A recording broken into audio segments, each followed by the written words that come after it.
All right, there we go. Everybody should hear me now. All right, y'all. We got we having some issues on the technical side, but it's all good, yo. This is VividLife TV with Alex August live right now on YouTube, Twitch, Facebook, and Twitter. Y'all know this is a very special stream. We don't usually we usually don't stream on a Monday afternoon or a Monday evening, but this is a special stream, like I mentioned. So we're gonna get this thing popping, man. Like, I know you guys are tuned in. We appreciate the patience. But you guys know the drill, man. If you're tuned in right now, just drop in on our chat, hit the like button, hit the repost, hit the reshare button. Help us out, give us some push. We have a special guest tonight, Lori Chanel, who's going to be joining me shortly. She is from South Florida, a model and the owner and creator of a brand called Short Model Syndrome, which immediately, as soon as I heard this name and as soon as I saw the name, I'm like, that's catchy, that's dope, because y'all already know that us vertically challenged, us altitude challenged people, we don't always get the love when it comes to certain projects. And you know, being a model has always been something that people have traditionally said that you had to be tall to do. You're too short, blah, blah, blah, blah, blah. And so I like the brand name. I like the concept. And I've seen her work. I've seen her in person doing her thing. So she's going to be joining us here shortly while we make sure that we are all good on the technical side. Because boy, it's been a little bit of a struggle.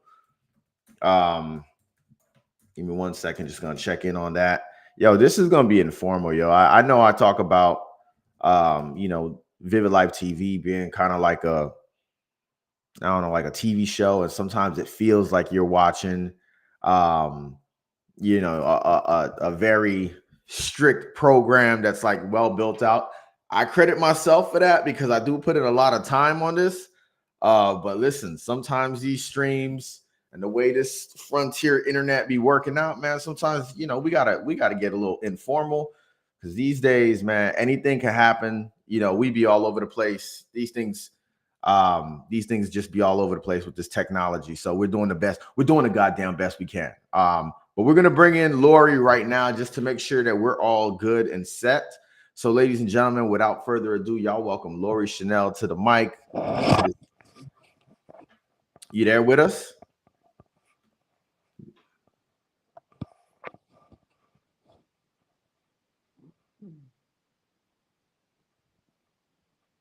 I can see me a bit.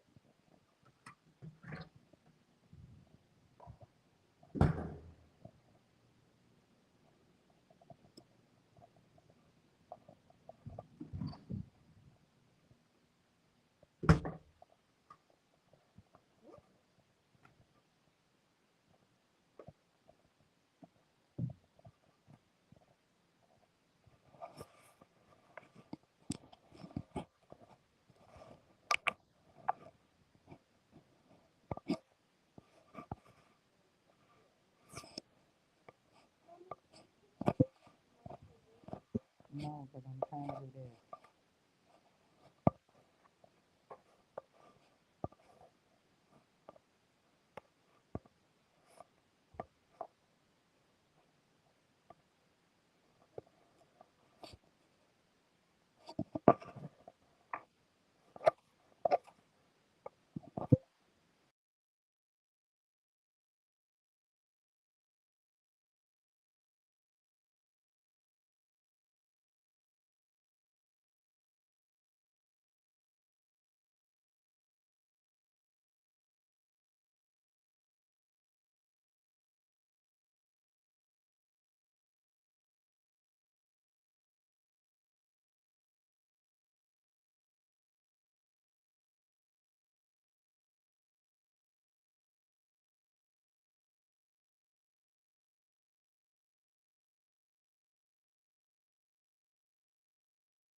There was a number of different things that kept popping up in terms of just different ways, right? I just want to call this out.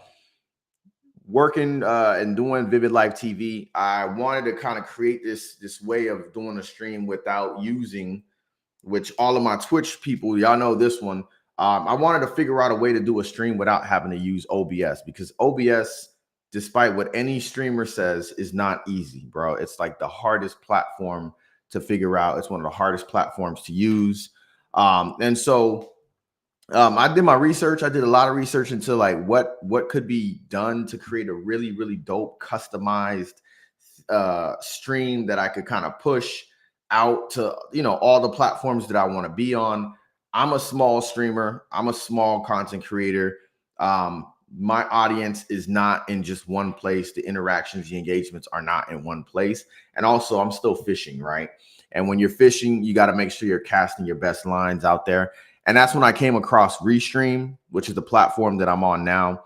And this platform is really, really dope, man. Just the way that it allows me to manage this stream. I can tell y'all that from watching things like Nightcap with Unk and Ocho, they're using Restream. I'm almost certain they're either using Restream or they're just using OBS, but it very much looks like Restream, just the way the graphics come up. But it got a lot, man. So you guys know that we've been doing this since December, and I've been able to do things like obviously punching out bottom thirds and just like putting graphics across the screen, which I really like, because it just allows us to communicate a lot of information in a lot of different ways. So right now we are on Restream with Lori. I'm gonna try to see if I can get her back in.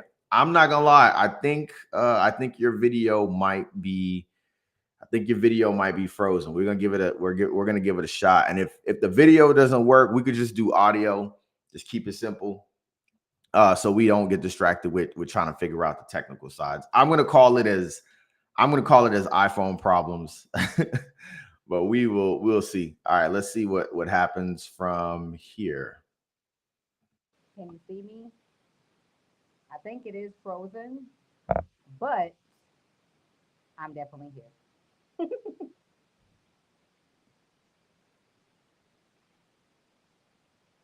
Can you hear me? Now I can't hear you. Yeah, it's Oh, I'm I can hear having you.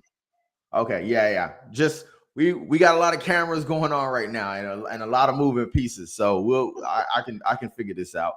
But yeah, man, how's it going on your end? It's going well. It's going well. I'm thankful. Thanks for having me join. Just, No problem. No problem, no problem. So yeah, man, I was given a brief introduction of you and trying to kind of bat you up to say who you are from my viewers.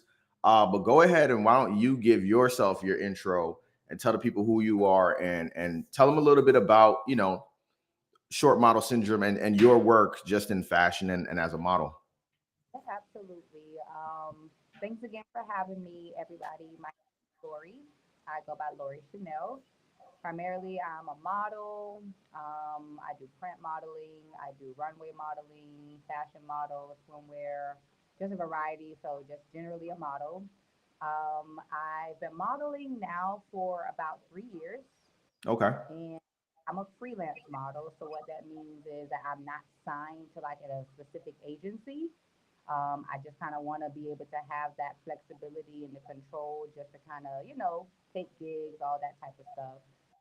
In addition to being a model, I'm also very big on being an entrepreneur, which is where the short model syndrome comes into play. That is my baby. That's my business. Don't let the name fool you. It's not just exclusively for short people. Just to catch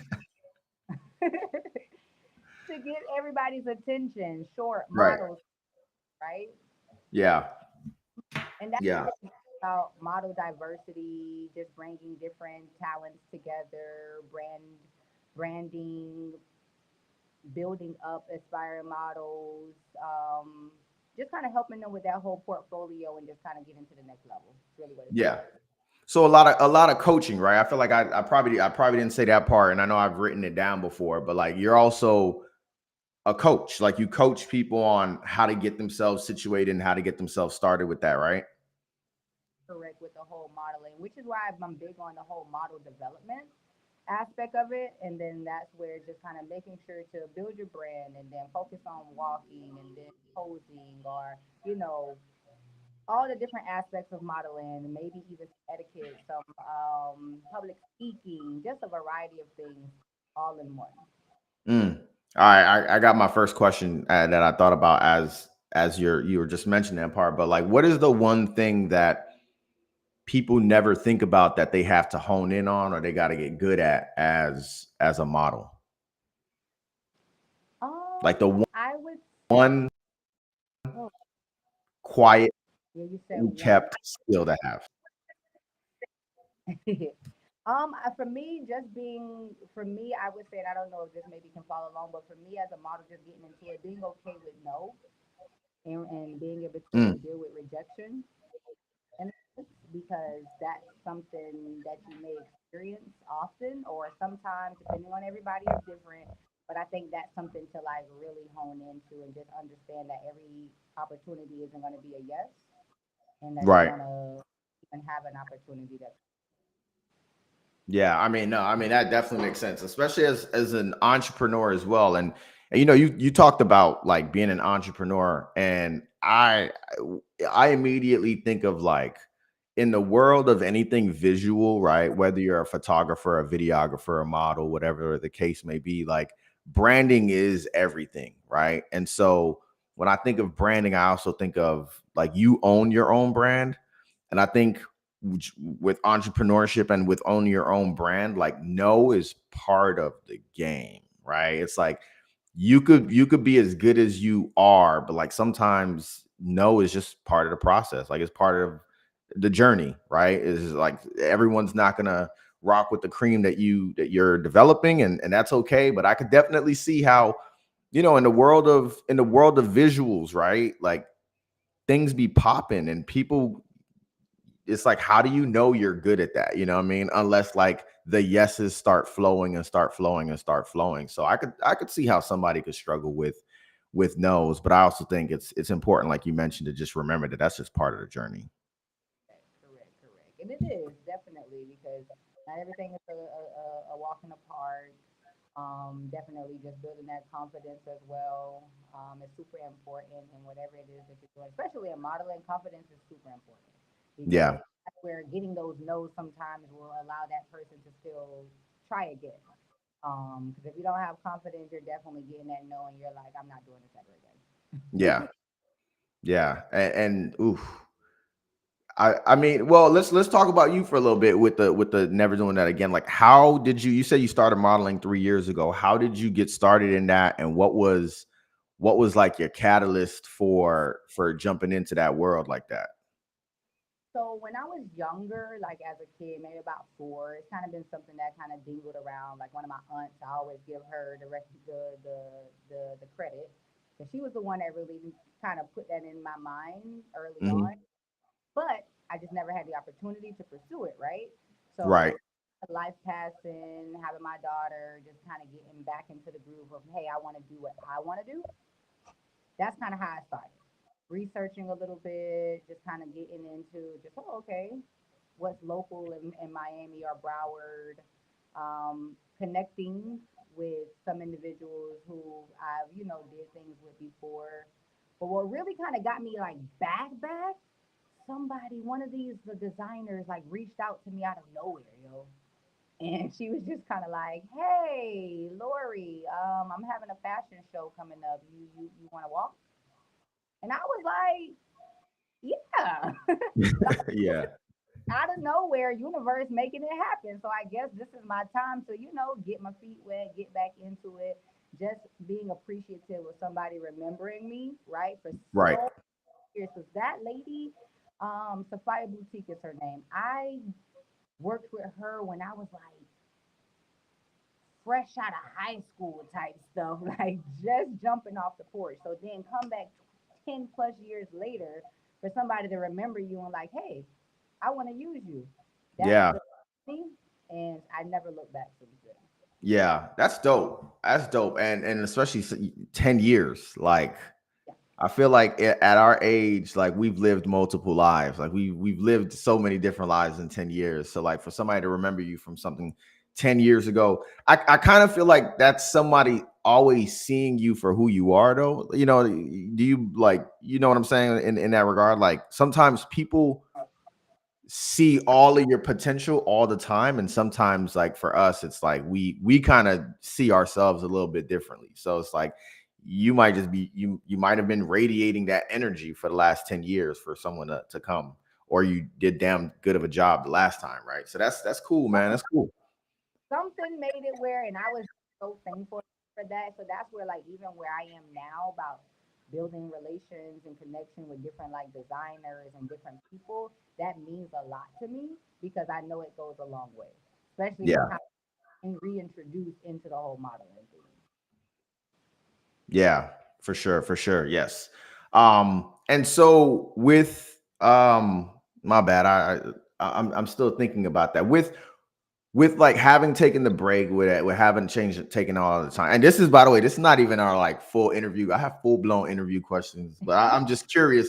We gotta get in the conversation going with like with you going into it at this age, like were you, you know, what were your thoughts about like age? I feel like that's something that always comes up, like as people getting into their 30s and stuff. You're in your 30s. I'm not gonna ask a woman her age, but you're over Yeah, 30, yeah.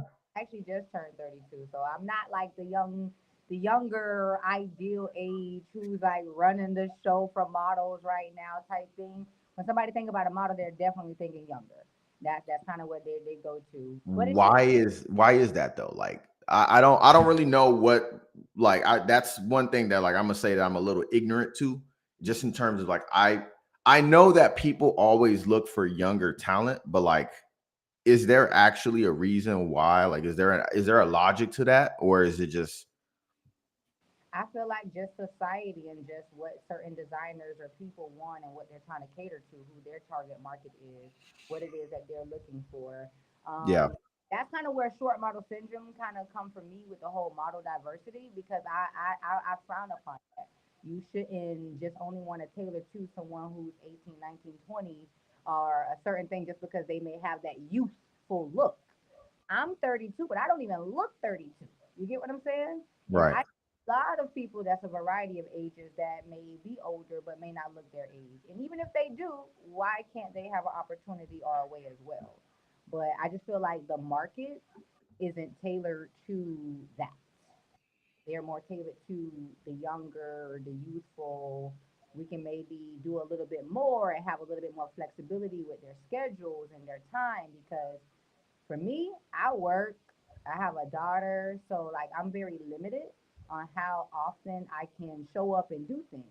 For a younger Mhm. person fresh out of high school, they don't really have a lot of They responsibilities. got all the time in the world. They have all the time in the world, plus they don't require or really looking for like the financial side of it. You get what I'm saying? So they're like, hey, this is fun. This is exposure. This is just something to do. And it's like I can't just that can't be my only focus. Damn, that I could see that being a reality. I mean, you're when you get to that age and you're trying to take something serious, like the key indicator of something being serious is dollar signs. Like, you know what I mean? Like once you know that there's money involved and I'm being compensated well, that's usually where you're like, all right, yeah, this is serious, this is real, versus, you know, like, yeah, when you're a little younger, like, oh, we're gonna do a shoot and it's good for exposure, great, I need exposure because I'm just getting my feet wet. So yeah, I could see how that's a contrast. And did it create more no's for you than yeses at the beginning, or was it kind of smooth in terms of just kind of jumping in the water? I feel like it's always no's always come around for a variety of reasons. There are some yeses, and that's why for me it's just kind of like who am I kind of looking to work with? What industry or what group of people matches my kind of energy or what I'm looking for. So that's also just important. Like I don't work with any and everybody. Yeah. However, it does come across some no's. I'm short. They don't like. I wouldn't say they don't like, but that's not what they're looking for. They're not looking for a little shorty 40 like me, or they might not look for a person in my age bracket. So a lot of times the specifics and the requirements are I'm already this. They're not looking for me. Yeah, and that's somebody needs us, right? And I say us because one, I'm short too, and two, I've been trying to get into this modeling thing, easing into it, definitely not like running in, but I think even for myself, like from a creator standpoint, I just found that like I don't really want to call it an industry because I'm not necessarily jumping into an industry, but I think that there's a certain aesthetic that I enjoy creating. And I think that the demand for that aesthetic exists where people are already models. You know what I'm saying? Like I actually had this conversation a couple weeks ago where it's like I'm doing video and like somebody hit me up about doing a birthday, right? They're like, yo, can you do my birthday shoot? And it's like, well, what are you going to do in the video? Right. Like if you're doing a birthday photo shoot, you know, the new thing is like the tutus and the J's and all that kind of stuff. Right. Like, cool, you're posing, but like with a video, it's like, what are you going to be doing in the video and how are you going to use this video? Whereas in fashion design events, like there's so much space and there's so much use cases for video. So it's just like, you know what I mean? Like there's so much to be created. And while there are no's, and sometimes people just, I think most no's just come from people not seeing the vision. You know what I mean? And that's that on that. But I it's definitely, you know, more that side of being a creator has just opened a lot of different doors for me. So I just wanted to kind of say that part. Um, but yeah, I know we got some people joining in now. We got a lot of folks joining in. We're on live now with Lori, and we're gonna do a quick icebreaker. I know we kind of broke the ice already, but we're gonna break it a little bit more so people can get to know you more and better. So this is gonna be called a quick fire icebreaker. Okay, I'm gonna break a little ice. This is what we're gonna do. The first one we're gonna do, or the icebreaker in general, we're gonna do this or that. So what I'm going to do is I'm going to give you two options. You're going to tell us which one you would choose, and then we'll give you a little bit of room to defend your answers to see why you chose what you chose or what your preferences are. All right. Cool with it. Let's go. All right. So this or that. Let's go with fashion runway or beach photo shoot. Ooh, you said fashion runway or a beach photo shoot? Yeah. I would actually probably choose a fashion Fair enough. Fair enough. Why? runway. Why so? What's the preference there? Just because I really, really like runway. I really like to walk. I like to that presence and that energy and just being able to like present myself, in whatever attire that I put on, I feel like I make the clothes versus Yeah. the type stuff. Yeah. I will also say, I don't know if it's the South Florida in me, and this might be a little bit of a hot take. But I kind of feel like beach photo shoot is, dare I say, I think it's a little played. Yeah, It's a little played. everybody does. And it's like I love the water. And you know what's crazy? I haven't actually done a lot of beach photo shoots. And I don't know if I shy away from it just because it's just that Florida is very big and you always see skin and we have the beach and it's like swimwear. So I don't want to always just be in bikinis and just skinning all the time. So that's yeah. You know what it is for me? For me, it's like this, right? With photographers and videographers, no one's really shooting with like a waterproof camera, right? Mhm. And so beach photo shoots they're all the same. It's the Mhm. same angle, it's the girl in the water, photographer is facing shooting the water. Like it's always that, right? No one is just like, "Oh, let me get in the water and then shoot from the water to the beach," because they can't because their camera's not waterproof, right? Or like some underwater type stuff. Right. Something. And I don't know what island it is where everybody's going and they're laying in the see-through canoe and then there's like a drone overhead. I don't know where everybody's doing that at, but like the reason why I feel like that's so appealing is because it's different. Like Different. it's not the same formula. So I don't know, between Sports Illustrated and between all of the different photos shoots that we've seen in the last 50, 60, 70 years of women on beach, I'm just like, honestly, a beach photo shoot's It's play. It is, and it it's kind does of dead. really. unless they're gonna come out with some cool prop, something different to make that beach photo shoot different than any other shot, shoots that I've done, is just like why. That's why I Yeah. haven't. It has not been at the top of my list. I feel like I could be more creative and elsewhere. Yeah. If you're not committing to being a full blown mermaid, you gotta, like you said, you gotta pull out some props. You make it count, please. And that's Um, like put me underwater, catch me coming out of the something unique, something just not me standing up and then you get in the sun behind me. right. Or the being on the knees with the elbows I'm up, in, like I'm in the sand. I'm splashing water. I'm on a like rock. I'm by the pier. Like I'm over it. I'm over it. I'm glad out that wasn't as hot as of a take as I thought it was gonna be. So I feel much better that I'm not alone on that one. Yeah, All right, let's go to the next one. This or that, bold colors or neutral colors or neutral tones. I'm Yeah, more into bold colors now. Yeah, because I am more of a black, just black type of person. Black. If there's a brown neutral stuff, but I'm getting more into the bold. I think it just speaks value of just my personality. yeah. Um, And when you say bold, you mean like neons? You yeah, mean okay? that's Neon is very bold. I have noticed that is trending. What happened? Like 2 summers ago, everybody was wearing neon. I don't know. It's just must have something sparked in the universe, and everybody's like sparkle in their eye for these colors. I'm for it though. I think it's hot. It's a hot. Okay.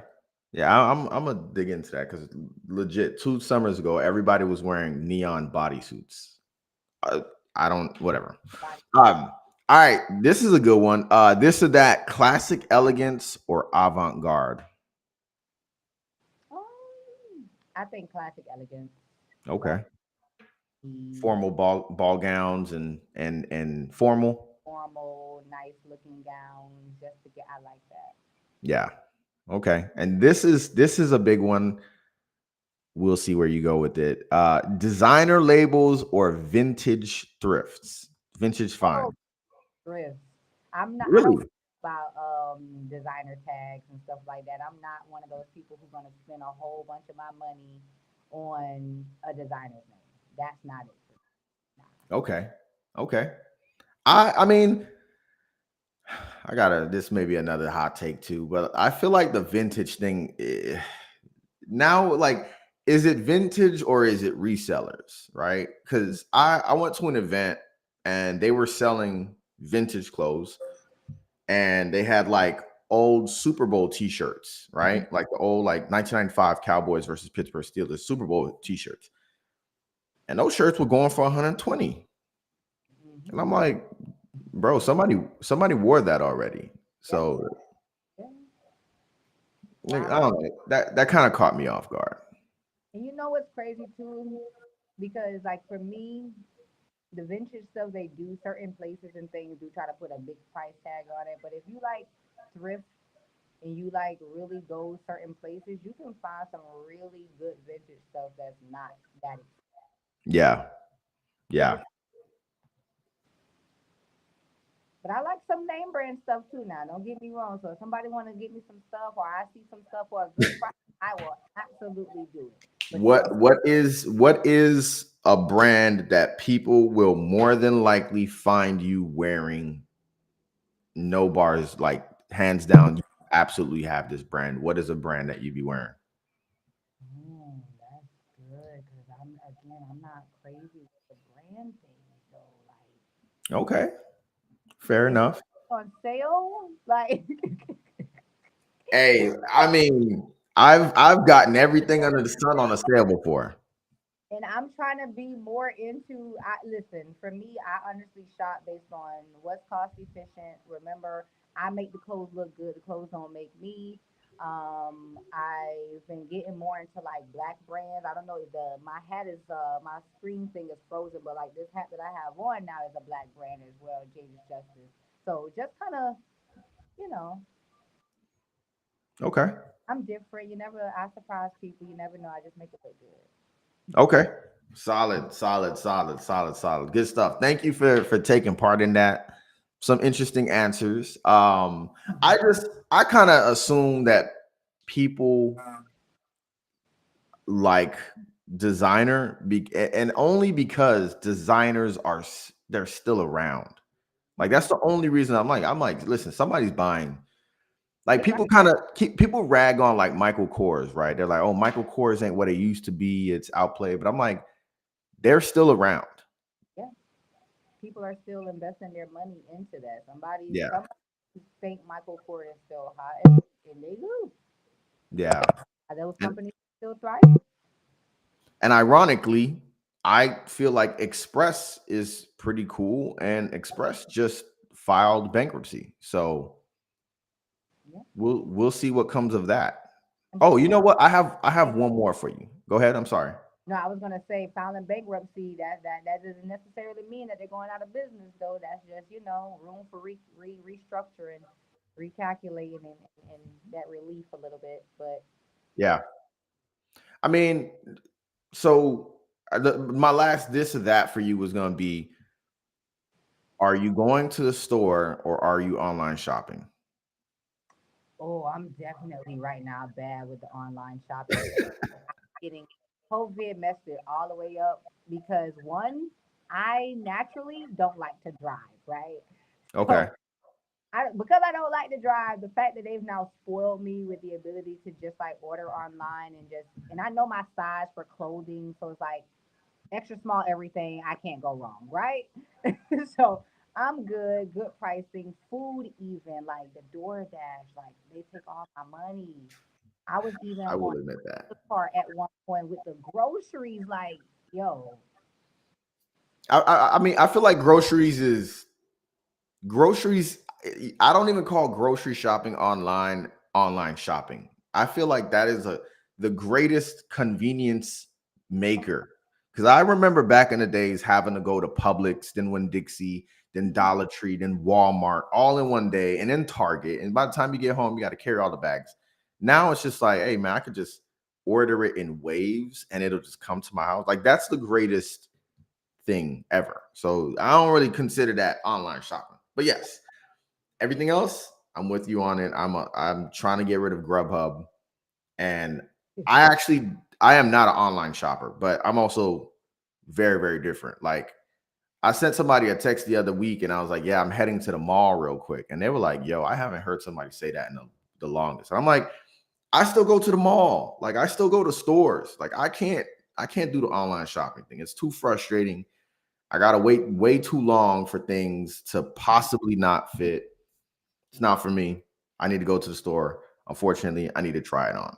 Like that's I'm just oh no, like again, I'm not. I don't. I love. I don't like people, but I deal well with people. So just that I probably go to the mall. Like I've been to the mall recently, and it was just like I like the experience of just going to the mall. My experience of saying, "Hey, I'm that person where if I want to just take a stroll, I might just want to window shop a little bit, or I might do go in a store or two just because." You get what I'm saying? But it's like I don't go. I'm not gonna go to the mall to say I'm going to the mall because I have to go in this store to go buy something, whatever. Nah, I literally just use it as a reason for me to get out of the house and just enjoy my time.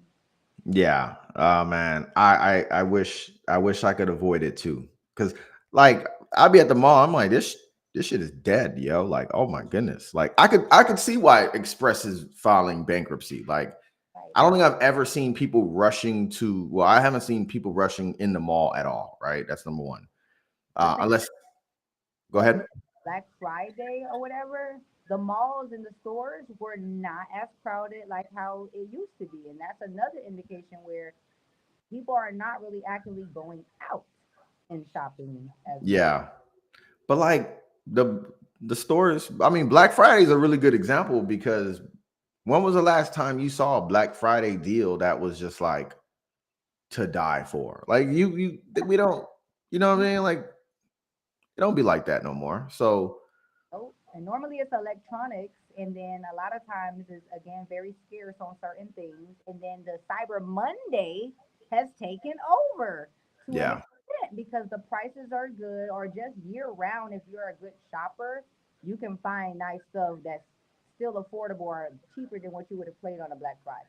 Yeah, and not to mention that like we've the jig is kind of up. Like we've all figured out that like if you want to shop for Black Friday, go shop at the beginning of the month because that's when the real sales are. And then when they kind of do their inventory on what's left over, then they'll kind of create little markdowns and call it Black Friday.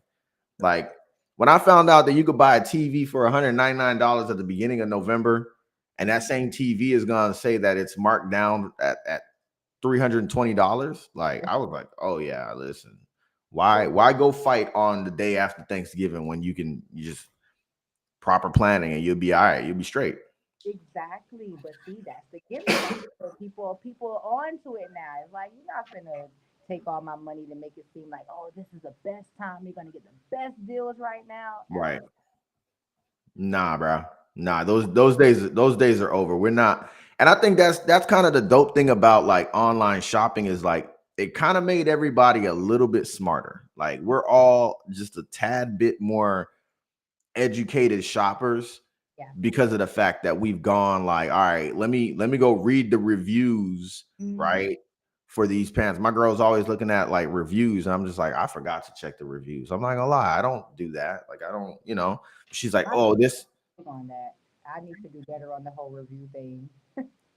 I I just started doing that on Amazon, and I'm just like, wow, I was about to buy this jumpsuit, and I saw a dude who said he's 5'7", 198 pounds, just like me, and he's showing me what it looked like on him, and I'm like, yeah, I'm good, bro.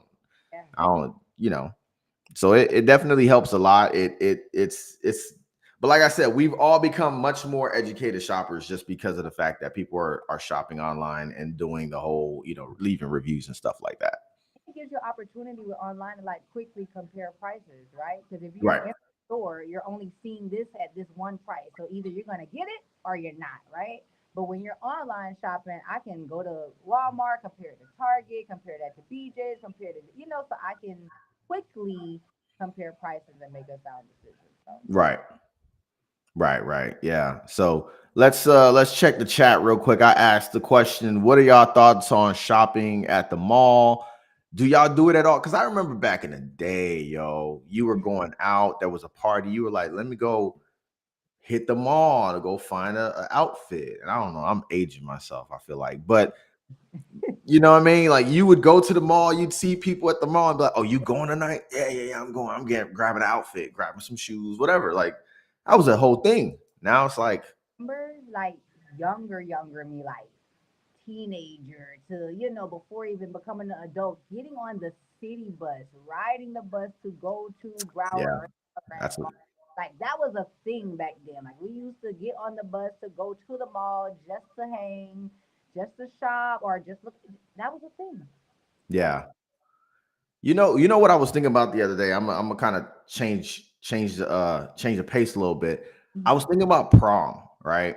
Um, and I was thinking about like the drastic change from prom when we were in high school with the Steve Harvey suits and the Yep. random outfits to like now kids are pulling up to prom in Lamborghinis.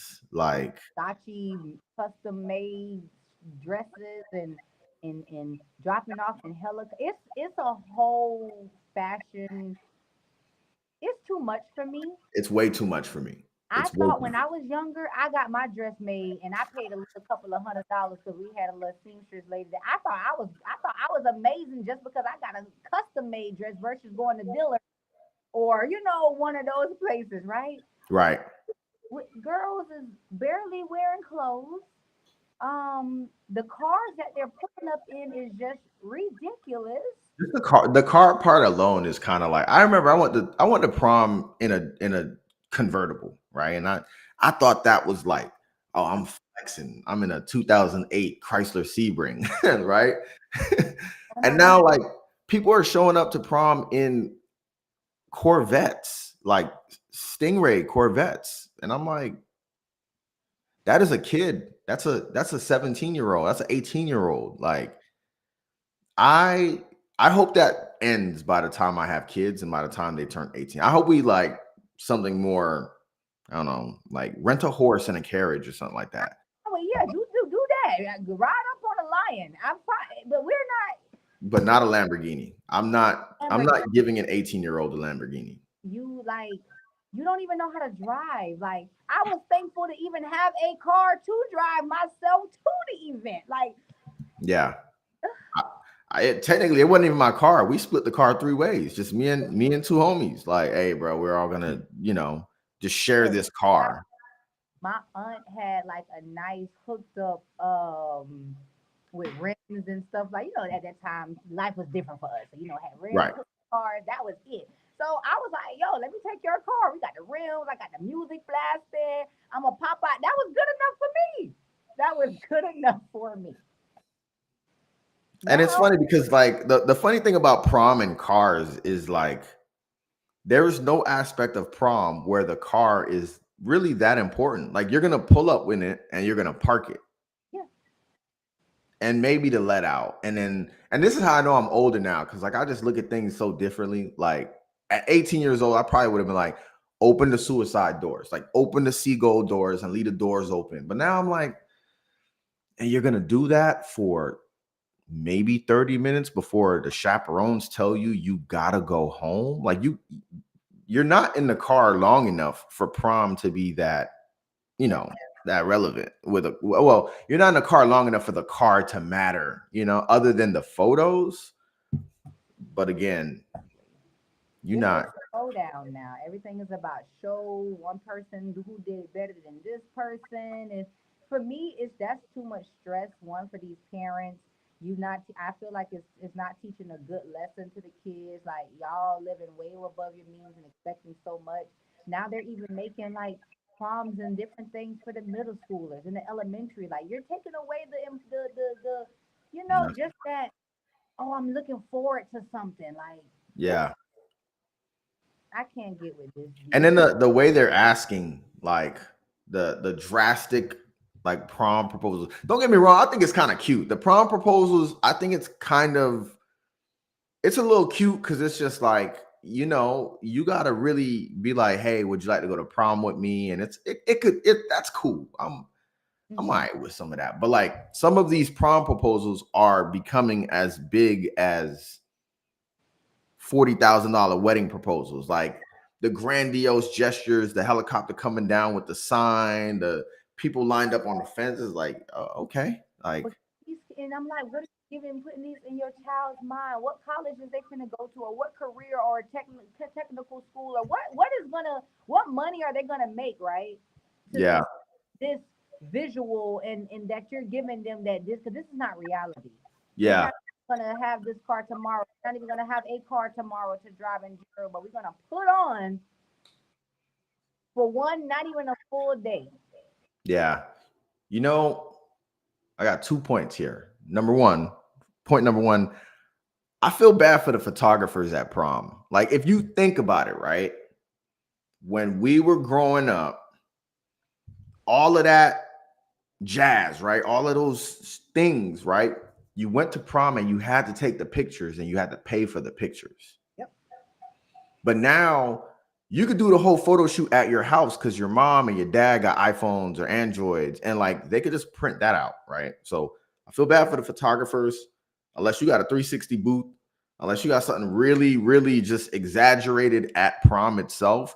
I feel bad for you because gone are the days of just the pose against the backdrop. Like that's nothing these days.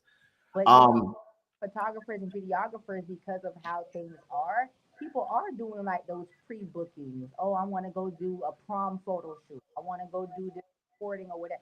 That's how the photographers and videographers, if they know the niche, they can yeah, make money because people want that. They like to show both. They want to show everything, have it recorded, memorized, fancy photos to show their friends. Like it's a whole pre-gaming of a party before the official.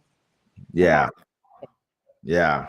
And my second point is black people, because I'm like, I don't, that's just us. I'm not gonna say it's just us, but we are really showing our asses with some of these because I don't know, white proms kind of still look the same.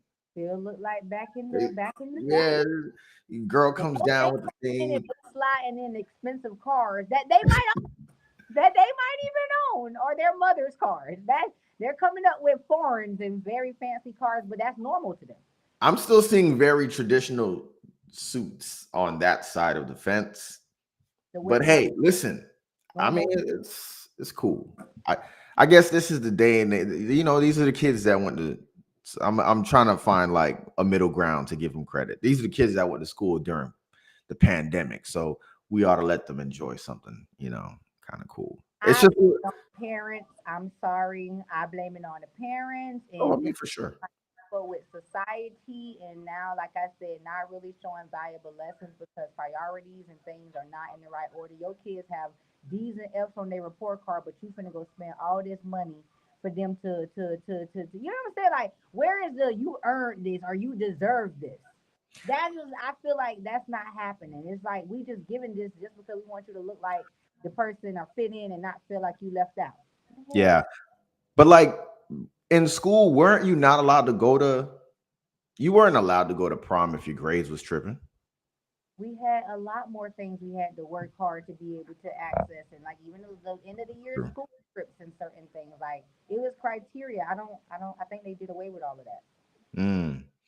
Last question about all of that. Do you have a class ring from high school? I think I did order one, but I don't even know where the hell that thing is. I still have my diplomas and my cords. I still have those. It's very interesting that I ask a lot of people that, and I want y'all to answer in the chat as well. Did you order a class ring? Because that is something that, like, how they say like traditions fall and stuff like that, but like no one really, I don't even hear people talk about that no more. Like class rings and the designing it and all that kind of stuff. Like I feel like right around the time that I became, because I didn't get one because Hmm. I'm the youngest, right? So I'm just gonna kind of throw shade at my siblings, but they have their class rings and they never wore it. So by the time I was Yeah, ordering mine, my mom was like, "I'm not buying another ring that's not gonna get worn." And meanwhile, I'm the, because you don't end up wearing those things. I would wear it. Like my class ring was fresh, like dope. I was designing it on the little Herf Jones app, putting the garnet and all that. Mine was fresh. It was just $899. Listen, I remember it, I made it happen. A little small, little cute one. Don't ask me where that ring is right now today. And see, that's God, why I'm wasting and investing money for something that you don't have or keep. that's so messed up. I have a friend. Shout out to Greg, if he's tuning in, or if Justin's tuning in. I have a friend, Greg, who still has his from Miami Northwestern, and I'm like, that's crazy. He's like the only person that I ever see wearing a class ring. But also Northwestern, I feel like people from Northwestern have a ring, and they usually, it's kind of a school culture thing. So that's that on that. I but nope. I wish I would have got mine. I mean, it's not too late, but I don't know where it fits into my Go life right order now. now and get it and stuff like that. I think my mom recently did something like that, like a year or two ago. Like, lady, I mean, what am I coming up on? When's my 25? Well, no, when's my 15 year? Oh, my 15-year graduation already passed, didn't it? That's crazy. Wow. I feel old now. That's wild. It was last year. that was last year. Mine Yeah. be next year for me. You graduated with class of 10? Yeah. Oh wow. Okay. Okay. Okay. Okay. Okay. All right. All right. All right. So yeah, man, y'all comment in the chat. What are y'all thoughts on it? Question is, not that one. Did you purchase your class ring? And if so, do you still have it? I'm interested to see what y'all got on that. But Lori, let's get into some more about you, your brand, the work you do. Something that was coming up in my mind, Hmm. right, is this kind of, I don't really know how to frame the question yet because it's fresh in my mind. Is being a model versus being an influencer. Like, how did you, I think everybody, and I don't want to say everybody, but I think a lot of people immediately think of, let me be an influencer. How did you kind of make the decision between that fork in the road? And do you feel like it's two different avenues to walk down, or is it generally kind of the same to you? Definitely two different lanes to kind of walk down because an influencer is doing that influencing. They're probably making contents and different things just to kind of, engage people or get people to just kind of like follow along with them, right? Hmm. Modeling is not that. Modeling is ideally you are your brand and then you either going on gigs or, going on things. I feel like it is two different lanes but can also intertwine with one another because if you're a model who makes content and you are able to engage and get people to kind of follow you and what you're doing and your trends, then at that point you can be now an influencer at the same time. Okay. Yeah, that makes sense.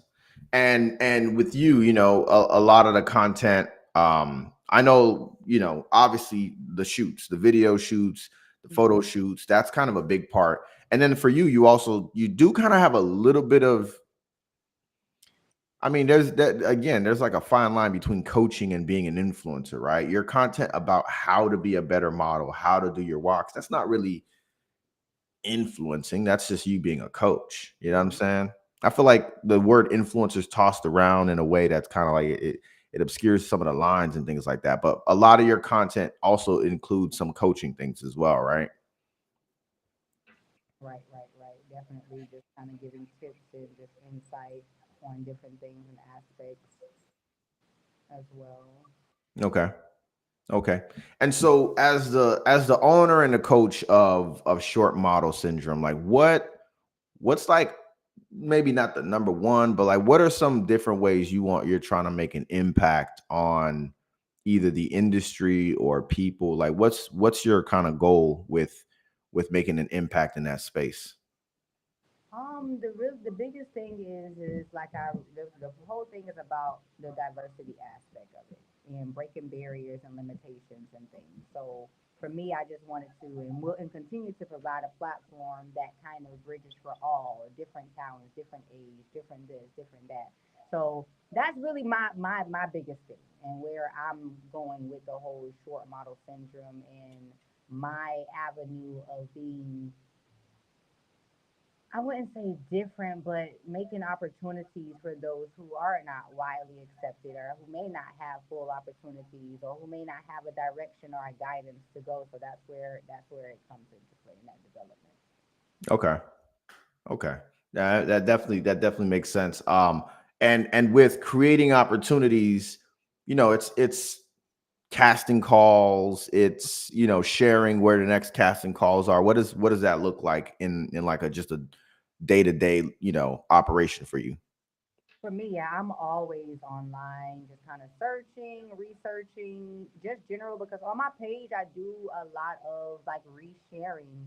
Just kind of again, a lot of people who follow my page, they come back to me and be like, "Yo, thank you so much that you posted that thing," or "I went and I got that gig that you posted," or "because of you." You know what I'm saying? So that means a lot to me. So me doing the research in the middle of the night or whatever the time of the day is, I'm just finding stuff to then reshare. Not everybody's doing that. That's Right. something you have to invest time in to then make available for somebody else. And Yeah. then from that, then just trying to right now what I'm focused on is just building different like relationships and possible contracts with different brands and different things like that to then also extend opportunities as well to individuals. So Okay. Okay. Cool, cool, cool. And I think that is very dope. It's crazy that that is something that there's like a lot of content that talks about like we're not gatekeeping, you know what I mean? Like we're not gatekeeping. And that's really dope when people are like creating these channels, right? The broadcast channels on Instagram or just sharing it to your story, right? I've screenshotted so many casting calls in the last 3 months. I don't even think I know who who posted it or who reposted it. It's just like a screenshot it, keep it on deck, or try to find more information about it and things like that. So I, on behalf of all aspiring models and non-models and content creators who are trying to shoot models. Appreciate when folks do what you're doing, because that kind of erasing of the gatekeeping Mhm. is legitimately, that's like the easiest way to create opportunities, is just to share the opportunities that are already out there and just make it known to more people. You know what I'm saying? And that's really what it is because just knowing my role in my position, I'm not a designer, I'm not a artist, I'm not these things, but those are people who I have to connect with that brings those opportunities, right? So what I can do from my platform to just keep people engaged and keep people following, like, hey, let me bring something to your attention that you may not, that you may miss.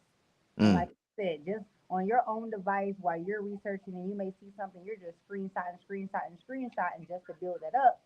I'm doing all of that work for people and then providing you with the information right there. So it yeah, takes from you having to then go searching all these other platforms. You just got one place, short model syndrome. I'm going to straight share up. information. I don't feel like, and I feel like that's another thing that I enjoy about what I do is like for me, it's not about me winning. I want to see everybody else build up and evolve into to be them best selves. So it's Yeah, like I see something, why not share it? Because it right. may not, it may be an opportunity for you. Right. Definitely, definitely. And going back to like kind of the coaching aspect, sharing, casting calls, sharing these open opportunities.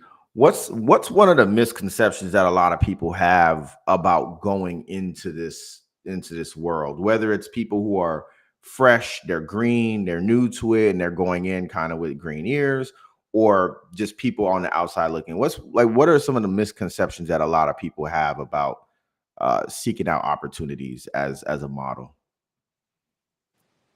Not everybody is open to, exposing their bodies and shaking ass. Not everybody who is a model is a twerker, right? Or willing to do certain things. Not everybody, and not everybody. Just because honestly, when somebody be like, "Oh, you're a model," they immediately you're an Instagram model or you are this. You know what I'm saying? Categorize you, and that's not always the case. There is so many different types of modeling and avenues, professional aspects of it.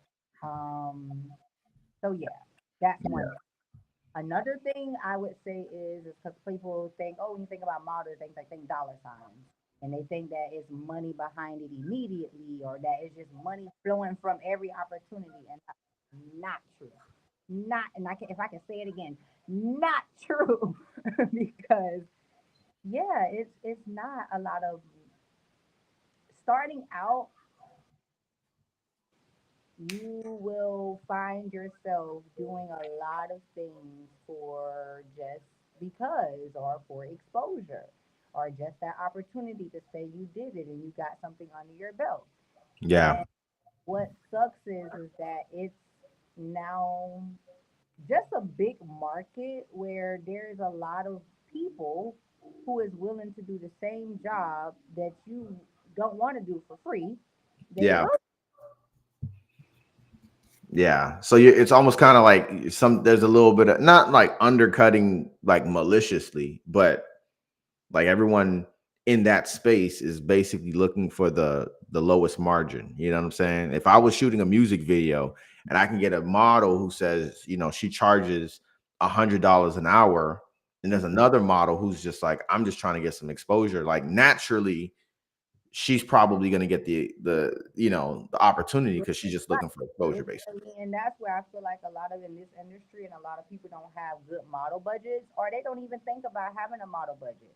They just look at, oh, cast some girls, we need some girls for the video, and that's it. And you know what's gonna happen? They're gonna get some girls, but a lot of times you gotta think about quality over quantity. Yeah. Right. You're gonna get some people, but you might not get the best quality of people. However, are they looking for that? Or we Yeah. need you turned around shaking ass in the camera so they don't see your face. They don't see all these things. Yeah. All right, let's have this conversation then from a standpoint, because as you said that, I was like, I mean, they was my homies though.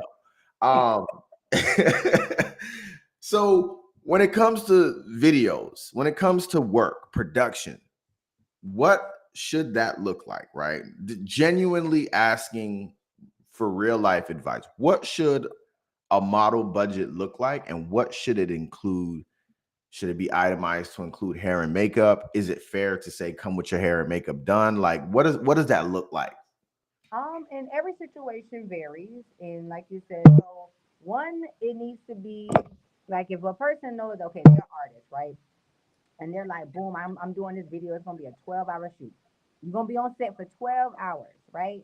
And they like, okay, I know I need like two, three models.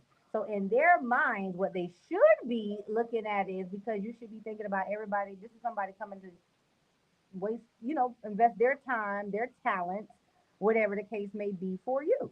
Right. So on the right mindset, this is somebody's job. This is a job to me. This is not just because. For some it is. So yeah, again, starting off with a model budget, how many models do they need? How many hours of the day that they're gonna take of this person's time? And like you said, is it gonna be where that person has hair and makeup already, where that's included, or do they have to tell that person to come hair and makeup? And that's fine. If you're gonna pay a model this, let's be like, yo, for these 5 hours, I'm gonna pay you, let's say, $200. Just throwing a number out there for the sake of the situation. Five Yeah. hours, $200. You come hair and makeup ready, and we just gonna need you to do whatever the scene may be, something like that. You get what I'm saying? Right. That's a structure. Yeah. Sometimes that's available, sometimes that's not the case. But Right. there's that. How much time is needed? How many hours? Like if you were going to any other job. Right. All right. Okay. Okay. So I did well. I did okay. um so when I did the perfectionist, we shot 3 hours. Hmm. Um and essentially it was like I made sure everybody was fed. I made sure everybody had water. I built it out where they knew what they needed to do. Please come with the only thing that I asked, I was like, yo, come with the hair and makeup done because I I don't know who to call for that. Like I had limited resources on that. And I said correct because you probably don't have a direct makeup artist to do the Right. face. Now you got to worry about that and then pay that person to then do their face. Yeah, I had one makeup artist for one day, and I was like, bro, that's all I got. But everything else was situated. I'm gonna feed you. I'm gonna take care of you. All clothes, like so. I did all of the wardrobe, and all of the wardrobe that I purchased was like, y'all can have it. Like it was basically like if I couldn't get, like I knew I couldn't give them a lot of money because it was 6 people Hmm. total. But it was just like, look, I itemized like this is what you get. Like this is what you're gonna walk away with this and this and this. But like I said, like most of those people have worked with me before. They're friends. I know that there was a lot of like friend leeway on that. You know what I'm saying? So like as I'm going into future projects, I'm always just like, man, like I want to make sure that I never want to go to somebody and ask them for something and then just present something on the first take that just off rip, kind of like, oh no, he tripping. He don't know how to look at this correctly. So I like to be very respectful with my first approach, my first request, and I just want to make sure that I'm like thinking about this correctly, and it You sounds are. like And yeah, I like that. And the things that you pointed out, like for me, even when I go to like when I go to a fashion show or just certain things, right? Just that hospitality or just making sure that you're taking care of people. Like if you're gonna have somebody sitting on set, you should at least have some type of beverages, some refreshments, whether if yeah, it's a chip or a cracker, some gummy, something, right? Because they're gonna be parched. They're here. Like that's multiple times. I do not like that. You know how many fashion shows and events and things that I went to, and they would have us models there for hours. Mind you, a lot of fashion shows is non-paid. Let's start there. wow, So yeah, people hitting on these runways, you might be on 10 runway shows for the year, but you ain't make no money out of none of them shows. hmm, Now, is it okay to do a show or do an event where you're not getting paid? Yeah, but it comes into play with what you said. What's that itemized compensation thing? Like, if you're not going to give me money, am I keeping the garments that I'm wearing? Am I like, what's the trade off here? Am I going to be able to get my content, my photos, my videos? Am I going to be able to receive that, or am I going to have to hunt you down for it? Stuff like Right. that. So definitely having the budget, being considerate of somebody's time that they're investing into yours, making sure they have the food and the beverages is definitely very just pleasant. That'll get somebody to want to come back and work with you. Like, I respect this person, I appreciate this person. This person appreciated my time. So Right. yeah, Right. And honestly, the of everything you just said, I think the hardest thing, a little bit of the hardest thing is the likeness, right? Because I see this conversation all the time on social media of like, if someone takes your photos, who owns the photos? And it's just like, yes, the photographer owns the photos. But there's also arguments of like, if you see your photo circulating on the internet, right? People want a piece of the fact that that's their likeness. And it's just like, that to me is like the stickiest situation to be in this day and age. Like, imagine if you and I work together, right? And we do a video or we do a photo shoot, and your photo ends up big enough to be on a billboard, right? And someone purchased the photo and da da da da. It's on a billboard. You're driving down 95, you see your photo on the billboard. Like, now it's like, yo, that's me, but I didn't get paid for that. And it's like, well, you never owned it. So it's like, now do we have to get into like signing waivers about like whose likeness, who gets to keep the likeness, and da da da da da da. Like that is it a very sticky situation conversation. That's, I don't think, talked about a lot. And depending on what you're trying to do with those photos and things, it's just like when you go to these websites, you get a logo, right? You go to those websites, they can make you a free logo. You can get your logo, but you can't use that same logo for commercial because that is now very the true. person who made that logo technically has the rights because they have that's their intellectual property. However, if I purchase those from you, that is no longer just your intellectual property. That is now mine. You get what I'm saying? So Yeah, there is a difference in regards to doing stuff for free, and then you did as a videographer or photographer now did something where you charge somebody. Once I charge, if I pay for something, that is mine. Just as much as it's yours, I'll give you credit as the photographer, but that is my photo. yeah, I wouldn't be okay then with you taking my paid for content and just doing whatever you want to do with it and not even acknowledging, giving me credit or telling me something about it. I feel yeah, like the part that becomes wrong. yeah. I mean, you'd be That's surprised. I feel like a lot of that just does not, and that's why like I'm kind of really big on like, number one, contract. yeah. Oh, we got Veronica, who has mentioned to us that she ordered a class ring. Oh, sorry. Oh no, did we just lose Lori? We sure did. All right, let me make sure she can get back in. I think we might have just lost her. Yeah. While we're here working on this, let me actually fix some of my lighting because I feel like it's a little dark. It's a little dark. Give me 1 second, folks. Where are my lights? But yeah, I think that is one of the trickiest situations in all things creation is like the conversation piece about who owns what. And like, I think no one wants somebody else to own their likeness. But I also think that I have very rarely had conversations with people where that even comes up in conversation. You know what I'm saying? It's so it's kind of bizarre that it doesn't. And I think more people should, because with videos, I've actually had a situation in the past where I owned a video and someone reached out to me and was like, can you delete the video? Can you delete the video? Like, can you delete? And like, delete the video? You want me to delete my video? That's kind of crazy. But I also understand that it's someone else's likeness. So it gets really, really tricky. Yeah, I'm not really sure what happened. We lost Lori for a second. But yeah, man, I appreciate you guys chiming in on the chat. Veronica the Explorer said, I ordered a class ring. Do you still have your class ring? I think that is the $1 million question. I have so many people who I know so many people who have lost their class ring, and I'm like, how did you lose a ring?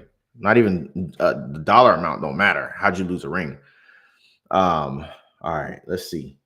I'm just checking in with her. But yeah, man, I appreciate you guys for tuning in. We got people all over right now tuned in with us. Twitter, Twitch, Facebook, and YouTube tuned in right now with us.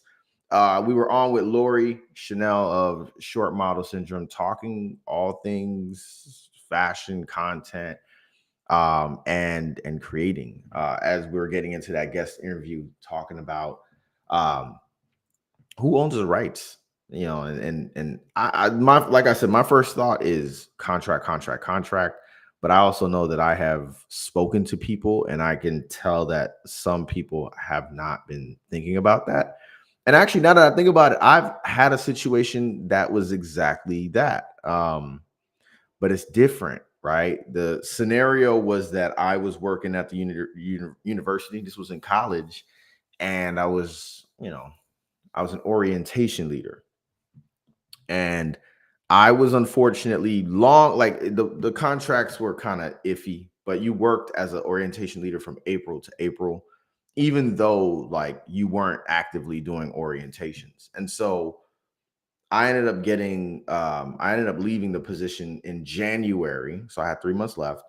And that later that like semester, that little bit of window between January and April, they put out a banner with me on it. And I was like, whoa, like, why would y'all use me on y'all banner? And of course, it was the good old, diversity brochure kind of thing where it's just like, yeah, you should, we have people of all races and colors who do this role. And I kind of took it up with them, and I was like, hey, I would prefer to not be on the banner. Like, I don't want to be the face kind of bringing in new people to take this role if, we parted ways not on necessarily the best terms. And it wasn't like bad terms. It just, I got sick, and they decided that, well, if you're sick, you can't do this role. And so, they let me go. And they came back to me to let me know that in my employment contract with them, I signed away my likeness. It was the craziest thing I had ever experienced at 19 years old. They were like, hey, per your contract, pulled it out, showed me the line and everything. And they were like, per your contract, you signed away your likeness to our department. And so we can use you perpetually for the rest of time to promote this department. Like, and so essentially what that means is that like they could drop a banner right now with Alex August on it. And I can't argue that at all. Like I can't, there's nothing I can do about that. So I thought that was crazy. All right, it looks like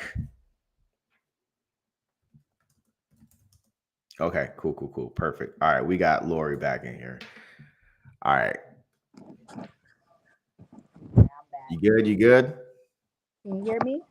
Yep, I can hear you. Okay, good. My phone died, guys. I So I knew it. I knew it. I was like, man, she just kind of dropped immediately. I kind of figured. Listen, these live streams, yo, if you're not watching that battery, it's gonna sneak up on you. it's real. Listen, and it warned me like, hey, 10 more minutes, 10%. I'm like, okay, we Gucci. But when we're on live, yeah, that eat up your battery a lot. It eats up your battery like crazy. But yeah, we were talking about likeness and that, and I just was just telling a story about how I had a situation like that in college, where basically I had a job, and just to keep it skinny again, like I Mm-hmm. signed away my likeness in Mm-hmm. the contract for that job. Yeah. So it's like, and maybe they can't use my likeness now because technically my employment was April to April, but who knows? Maybe the line said perpetually. I'm pretty sure it said perpetually. So like they could still use me on a billboard now. Yeah. And that was in 2009. Yeah. So Yeah, you say yeah, certain things and contracts and people need to read and be careful of what you're signing and what that usage looks like. How long are you getting anything off of it? Any royalties? Any of that? Like, don't just sign it away because it just sounds good. You can yeah, end up losing a lot with not having that knowledge or not being in the know. yeah. Actually, well, this is maybe a conversation for Veronica the Explorer, but my current job asked me to sign one of those also, and I declined. I was like, I don't want anyone to use my likeness at all. I am not okay with that. And they were like trying to convince me to like unsign it. Like, I'm like, oh, come on, like, can you just unsign it? Can you just sign it again and check the box that we could use your likeness? I'm like, no. Why is it that you desire to have that so much? What Yeah. I mean, because like, behind yo, that? like for real, in the just the casual, you talked about like short model syndrome representing diversity, and like to me, that is the number one reason why. It's like if I can have and who knows, and maybe it's gonna change with all of this AI stuff, but like if I could have the photo of a black guy to represent our diversity initiatives, and I don't know, maybe diversity is dying too. Maybe they don't need the black guy on the brochures no more. But like back in the day, that's definitely what it Yeah, was. Like 100% what it was. yeah. So we have to have this, or it was because one, it was a requirement to an extent where they have to have a percentage, or they need to show that face just to show that little bit of diversity that they cater to these types, but it don't always be the case. But Yeah, yeah, it's things are changing now. So we'll be lucky to see a Jamal on a brochure to sell stuff. yeah. Because now it's like blatant disrespect. Now it's like you Right. barely might not see them, or if you see it, it is just still that one. And then we got three and four of every other type of variety, but still Right. got that one. And then you might not even see that Jerome dark skin one. You might You're see a gonna see little racially uh ambiguous. What's the boy's name? LaCordon Blue. What's the kid's name? Corbin Blue. Yeah, yeah. You're gonna see a Corbin Blue every time. yeah, yeah. And then the maybe a fair toned, mixed hair. And that suffices for them as well too. Like this is the Yeah, darkest we're gonna go because they have their target market. They're not looking for all of that, yeah, or not even wanting to promote it to even though those might be their buyers. yeah. And with that, right? Going back to diversity for your brand. You talked about short, you talked about race, color, size. What is the mission on the diversity part? Just in terms of that, is it placement?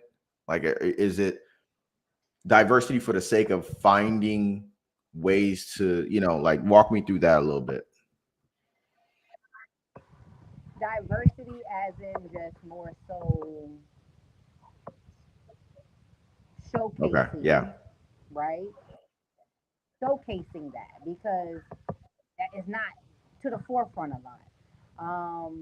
Just being able to put that in people's face and the opportunities of that is really what I'm going for and meaning when I say about the model diversity. It's like I'm tired of seeing when I'm looking at shows or runway things and all of that, a lot of the same thing. Yeah. I, I would love to see a little bit more curves. I would love to see a variety of ages. I would love to see a difference in, the races that's there. And that's what I mean about Yeah. diversity. Not having the same staying and just limiting, a lot of people opportunity and chances because we only keep wanting to get this one same thing. And Yeah. we're all different. And we all make something to the table. And I might buy something because I see somebody that looks like me. Yeah. I can visualize me in that outfit because I'm that same Right. size. You get Right. what Right. I'm Right. saying? And I think going back to the diversity thing, I this might really be my hot take of the night, but I feel like it's two polar opposite. It's two extremes. There's no middle, right? You talked about like curves. And when I think of curves, I think of hips, I think of like curves on the body, curves, just regular curves. But like when I say regular, someone else of a different ethnicity or background might think of something completely different. It's like the one time in high school when I told like a white girl she was getting thick, right? Blew it out of proportion, Yeah. right? Never ever said that Yeah. word ever again to anybody, not just a white girl. Just never said it again, right? And the reason why is because like when they say plus size, even that, right? It's like they're talking about like a size 6, or I don't know if that's like a medium. No, absolutely. And see that depends, right? So back when Tyra, for example, when America's Next Yeah. Top Model first came, for the most part, when you thought about a model, you're thinking about somebody like Five anorexic, nine, skinny, 100, tiny, 109 pounds. double zero. Yeah, like 90 pounds soaking wet type Right. stuff. You get what I'm saying? That's the look that you would vision when you think about a model. But then when in Tyra them, I think it was that girl, I forgot her name, but she was considered I a know you're plus talking size about. model. That was like Hmm. a size six. That's not, if we think about right now, a natural body size six, that's not a Right. plus size person. Right. You get what I'm Yeah. saying? He's not plus size. A plus size would be someone that is bigger, someone that's probably, 300, maybe not as tall, maybe have bigger boobs, bigger butts, bigger thighs, like Right. plus size. Like she's Right. And that's exactly what I mean with the like there's too many extremes. Like and okay, no, let me take that back. I don't mean it's too many extremes. It's just nothing is defined well, right? And so there's so much that gets left out that's in the middle of a lot of stuff. It's like if, for example, right, we talk about curve going back to curves, but then like curves becomes, you know, BBL curves on the runway and like, a swim week show where it's like everyone is voluptuous. And it's like, oh, well, that's not the curves we meant. We just meant like hips, like, you know what I mean? Like just regular hips. for that example. And I think about the diversity aspect. I think when I think about diversity, it's just variety. That's what I want. I like Yeah. variety.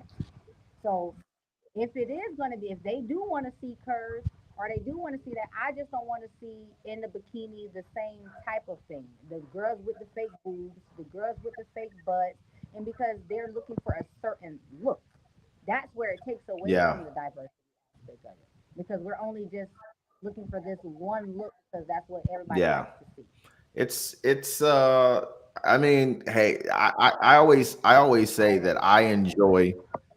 Like, you know how many castings I see for just music That's what videos? I was gonna say. Like to me, and even with my some of my work and some of my stuff, it's like, I mean, I just recently literally had this happen where it's just like no one wants to get pigeonholed. No one wants to get kind of boxed into like this one brand of stuff, right? Even for models, I'm pretty sure you've experienced this or have had conversations with people, but like we don't want this one kind of size fits all where it's like you become a this type of model or you become this type of videographer, this type of creator, this type of whatever. Like it's got to be just more diverse. And I was going to say I appreciate the fact that like especially in our community we're not seeing Hmm. all of these one size fits all, or this like homogenous version of like shows and runways where it's just all this one thing.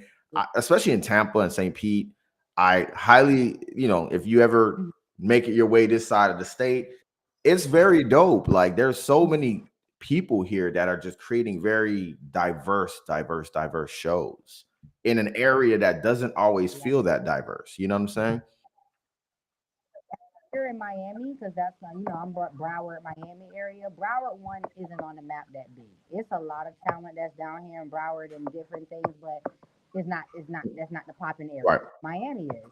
And then when you Miami has a look. Miami has a certain thing. When you think about Miami events and things, you're going to see a specific Yeah. type of stuff. And Yeah. that I hate. And they're trying, people, I'm seeing smaller groups try to do more urban based or just more, variety of different type of people that's on their runway. And I appreciate that because that's the people who Right. I like to connect with. Yeah. Not the ones that they done built the name, they got it. But I know they're not Yeah. looking for me. So why waste? And even I'm thinking about the word urban. Like, I don't know that I like that word. Yeah, The and word and urban. only because it's not a word that comes out in normal conversation. So Yep. it feels very painted. Like I know what you're trying to tell me, and I'm thinking about like if I was talking to a person who wasn't one of us, right? I'm just being clear on this, right? Urban. I'm like Miami Beach urban weekend, right? It's like, oh, you mean black? You know what I mean? Like, Why do we? That's the thing. The sad part is it's categorized, like you said, in a placement. Why, when it comes down to black people, when our tone gets into urban. something, it now Yeah. becomes urban. And like, Why it just can't be a this is just a fashion show, and that's what I mean in regards to that diversity, and then pushing us in a box right. where it's only that. So it's like for this big time show who's gonna have all this, attention on them, their target market of people who they're catering to is going to want us to see certain type of things. Yeah. If they put more of my skin tone of people on there, that's not what their people are looking for. Yeah. Or they don't feel like they can connect. So Yeah. it's I urban. I I just don't like urban. I feel like the term urban doesn't even apply to a large group of the population. Like urban if someone said like, oh, Alex is an urban model or he's an urban content creator, I'd be like, no, I'm not, bro. Like, what are you talking about? I'm What a is human model. I'm a human. Like I'm a regular person, just like you. Why do you have to categorize yeah, me because I'm black? yeah, urban. Because if it's a white person, they're not gonna say she's a Caucasian. There's no Yeah, category. that's very true. There's no separate. But for black people, right? There is a separate lane. We have a whole label Yeah, to put on there. they just for non, and even what, I'm gonna even spin the block a little bit and go back to Instagram model. I heard that on the radio the other day, Hmm. and I don't like that term either. Instagram model, SoundCloud rapper, like all of these little slight diss labels that they've kind of created over the years. Like, what is an Instagram model? Like, an Instagram model is a model. Like, and maybe I'm being naive, but like, if you have like an Instagram model is a model, but you're trying, like, people try to diminish it by saying you're only modeling on Instagram, and it's like, what? I don't know. Instagram model. I just feel like there's a lot of different little slick ways that have come up over the years of how to like tarnish what creators are doing and what people are doing. And like for me, none of them really, I don't really like any of them, right?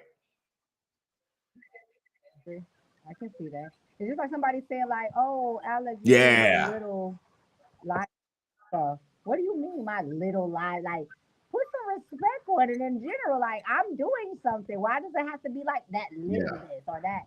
Yeah, Yeah. I don't like I that. definitely don't. So I'm across the board with things like that. Because like on the flip side of that, it's like Instagram model, but aren't you an Instagram chef? Aren't you an if you're on Instagram, you're an Instagram something. Just like if you were on Right. SoundCloud, oh, a SoundCloud Yeah. rapper. Oh, and you're a SoundCloud podcaster. Huh? Facebook. If they're gonna say she an Instagram model, be like, was she also supposed some same pictures on Facebook? Are they gonna call her a metal model? Right. They don't know. But it is if you're a model or you have that as your tag on Instagram, they categorize you as a Instagram model to say as if that's Right. all you do. Like all you do is just post for Right. Instagram. But that may be that person full gist. What if I'm posting on Instagram because that's my audience? But I might be posting content to be published in magazines. I'm in music videos. You know what I'm saying? So that person could be doing a variety of things, but why you gotta just, oh, that's just I'm all gonna start calling. Instagram. I'm gonna start calling people Yeah, LinkedIn employees. Like, oh yeah, you a little LinkedIn yeah. employee, ain't you? Like, you little LinkedIn coworker, something like that. I'll figure something out. Something just to put it in the box. How Right. you don't like that, right? Oh, you a Don't do it. Indeed, you a LinkedIn recruiter. Okay, that's what's up.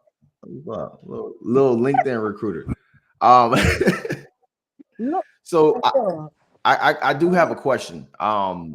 So in terms of yourself, you know, you've been at this for 3 years. I was wondering if there is a moment that you can remember that's like just a grandiose moment that made you feel like, all right, I gotta keep doing this because I'm kind of dope at this. Like, have you had a I'm dope at this moment in the last three Yeah. years?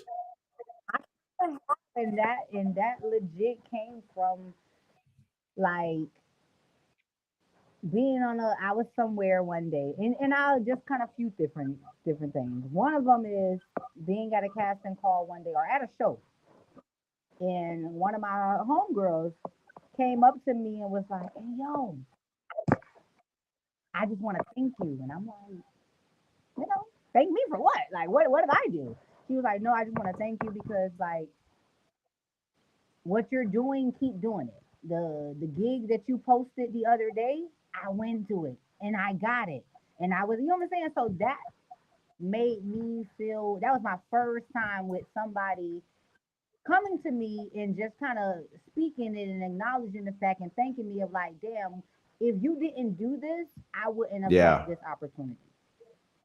That was amazing to me. I appreciated her for even just coming back and saying it to me. That has happened to me on multiple occasions when I'm at different events and stuff, and somebody will be like, "Hey, yeah."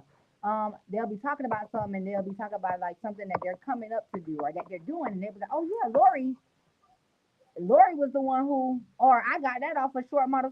Ah, that makes me feel so great. Yeah. Cause that happened, I was like, I'm Right. doing something right. Even if I'm not touching multiple people, the fact that I was able to touch one person and it made a difference for them to give them an opportunity, that means I'm doing something right. And if I just keep doing what I'm doing, I'm going to be able to reach more people. Yeah. Yeah. That's dope. That's dope. You said there was a second one as well? Just a second one is that what I really like is like let's say if I like to network. So if I go somewhere and I'm at an event and then I'm networking, hey, let's exchange social medias. Let's kind of connect. And then I'm like, I put in short model syndrome in that person's phone, right? And it shows they're Yeah. already following me. They're like, oh wow, it's so great to meet you in person. Like I didn't even, bro. Yeah. Oh, love moment. Love those Yeah. moments. That's dope. That's dope. And I have experienced something like, I mean, I've always had moments like that, but it's kind of like me in the moment where I'm just like, oh, like just talking to myself, where I'm just like, this Yeah, is like this is extremely dope. Like I'm really, I'm really doing like just like that internal, but it like in meeting people and them knowing your work. Yes, Yeah. 100%. That is always, always, always dope. And so for you in having these dope moments, doing the work, kind of breaking the barriers, killing the whole gatekeeping thing and Is my sharing these signal going out opportunities with a little people. bit? What do you uh-oh. Don't tell me that phone died again. I just lost her again. Mid question. Mid question, y'all. While we wait for her to jump back in, y'all give us some feedback. What do y'all think of the conversation so far? Drop some tidbits in the chat. We are at 1 hour and 43 minutes. Also, something that I want feedback on. Let me know if y'all like the 7 p.m. stream. It's kind of nice to be at 1 hour and 45 minutes, and it's only 8:45, right? No one's eyes are getting heavy. I still got time to make dinner. Like this is kind of cool. I might hit the gym. Definitely want to see what the feedback is. If 7 p.m. felt great, kind of just coming off work, pop this on, or is if 8:30 is still cool. 8:30 kind of feels late sometimes, and I don't know if everyone's still doing late, but we got a decent amount of people tuned in right now, so I got to get that. I got to check in on that. I just want to see what the vibe is on a 7 p.m. start time for Vivid Life TV while we wait on Lord to come back in here. Good conversation though so far. Just talking about. I like when I do these conversations. I like when I have conversations with people in general, and I can hear the passion starting to come out in their voice. And I don't know if y'all have kind of peeped that, but like you could hear the passion in her voice in this conversation about her work, her brand, and that's always cool. That's always really really cool to hear and see in people. So we gonna. I hope she didn't. Yeah, the phone might have died again. Wait. Oh, she's back. All right, cool. All right, you're back with us. Okay, okay, good. I'm like, oh my gosh, I lost him. Hold on. I did You that can hear wrong. me good? Yeah, I can hear you. I can hear you. So, my bad. I was in the middle of asking you a question.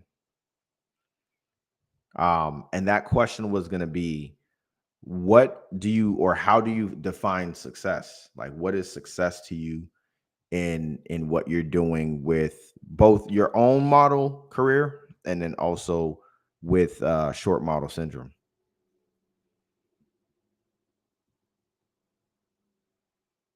Oh, you there?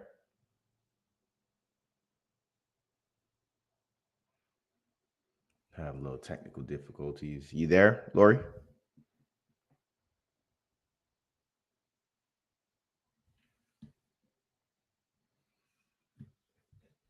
We're gonna pause that real quick.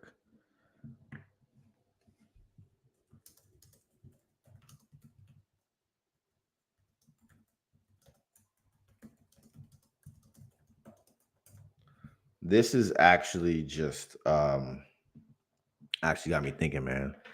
I kind of like the vibe of doing this live in person.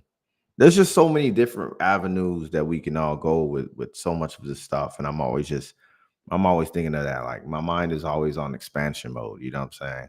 I'm gonna talk a little bit later about upcoming streams for Vivid Life TV, and upcoming streams in general on YouTube, Twitch, because things are changing.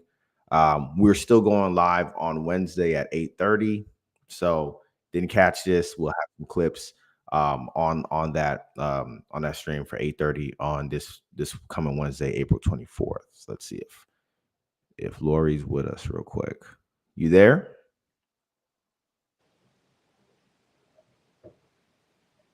You there? I hear audio. You good?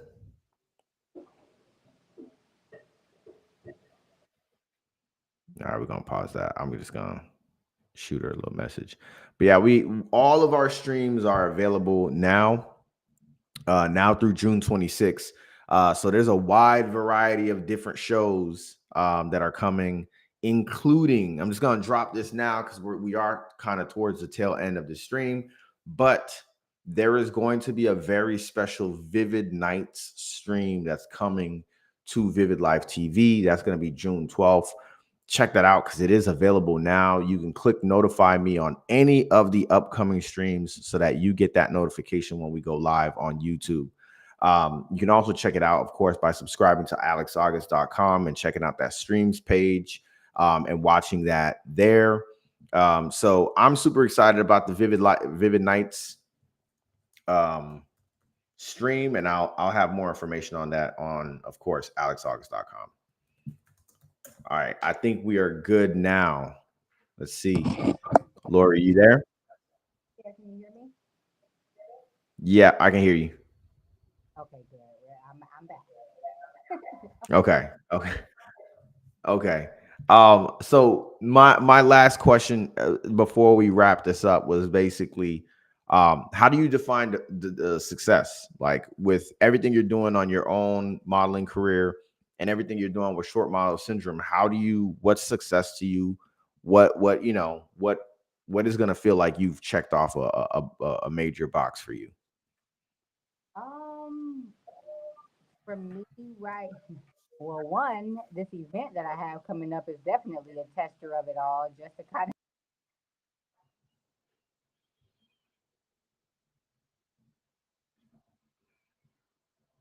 get people's messing with me type. I'm interested to see how that turnout is. Um, event Hmm. wise. And a big check mark for me though is when I can start seeing like me really doing like my workshops and my one-on-ones with my models and different talents and stuff like that. Like really getting in the field with them, like doing it actively, showing what I do and it's being presented, and then seeing those same individuals make it into some fashion shows or more opportunities. Me working on my next thing, I want to work on my own space. So once I get my own studio, it's on and popping then. Like that's my next big thing is that I'm really working on. So all of this stuff is like steps towards me kind of putting it all together and getting my studio. Yeah, and I actually was just talking about that right before you jump back on that like once you own a space, like it changes everything, yo. Like being able to rely on that space to just be operational and to be your spot where you can bring people in and all of that kind of, man, it changes everything, yo. It's really really, it kind of changes the limits, and to be honest with you, sometimes there's barely any limits when you have your own space because that's really the biggest limit for a lot of things is like not having a where, Correct. right? Because then ideally it's like having trying to find a solid place that's a mutual place for the people that you're trying to get to come and want to come to pricing wise. If you got to pay this person for their space, how many hours? So it's like I know I'm doing something right. Or I know I feel like I've checked that box when I have my space because Yeah. now it's in house. I can do everything my way, my time, my schedule, as much as I want. Yeah, I can't wait because it's happening. It's gonna happen. It's just in the works. Yeah. Okay. Well, I'm wishing that on you. I'm rooting for everybody black. So I'm always, listen. I had said it while you were off for a little bit. I was like the dope thing about doing like this stream with people and just talking to people is like you get to hear everybody get passionate while they're talking about their work. And like as you were talking, I was thinking in my mind, like, yeah, she getting passionate right now. So you know what I mean? Like when people love what they do, man, you just gotta wish them, you gotta wish them success. So I've seen you live in action before at the Culture Freedom Festival. So I know that you are about that life that you talk about. So yeah, man, I'm definitely wishing you success. And again, thank you for joining the stream. And if there's an opportunity to collaborate in the future, I'm always big on collaboration. So let's make that happen if we can. Absolutely. Same Yeah. here. Know that you asked me to come on. I'm happy to be here. You see, we just kind of bouncing off each other's energies here. And even when I had my let's chat about it. So I appreciate you even coming in and extending your time and talents there. So it's like, Yep. I'm for everybody doing great and whatever I can do to kind of help push that along, same way back and forth. Like I'm for that, and I am for my people or black people, I should say, being able to have opportunities or a platform or just something. So if we can stick together more and bring that unity, then it's like it's so many things that we can conquer together.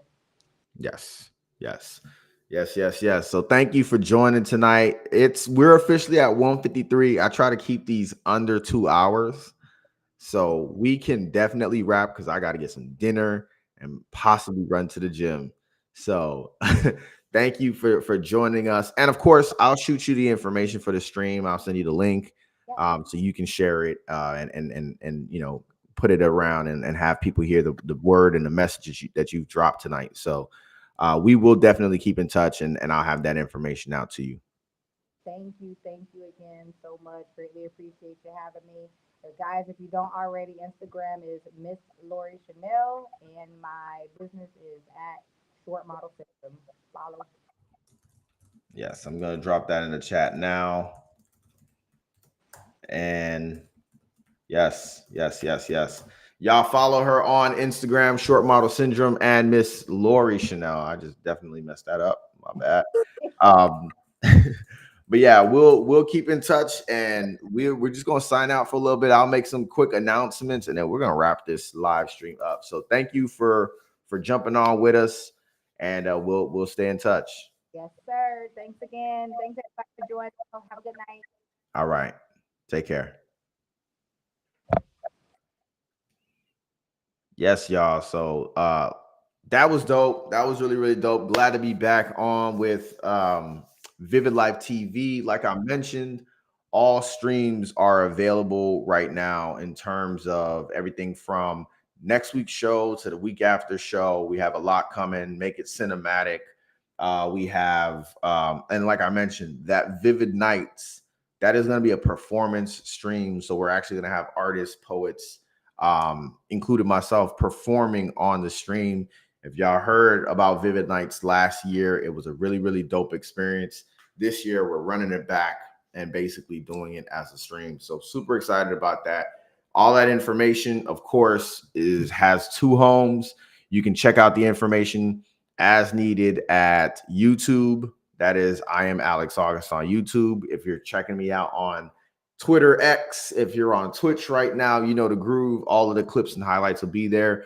And then, of course, check me out at my home, alexaugust.com. Subscribe there. And also, there's something new coming about, which is also Patreon. So I'm also excited about that. I'm going to be rolling that out and giving you guys good information for that. So we're officially at 1:56. Like I said, I try to keep these under 2 hours. Great show, great conversation. Y'all know the wrap up is going to be right here on YouTube with the chapters and everything. So we are officially signing out. Thank y'all for tuning in, and y'all have a blessed Monday night and a great rest of y'all week.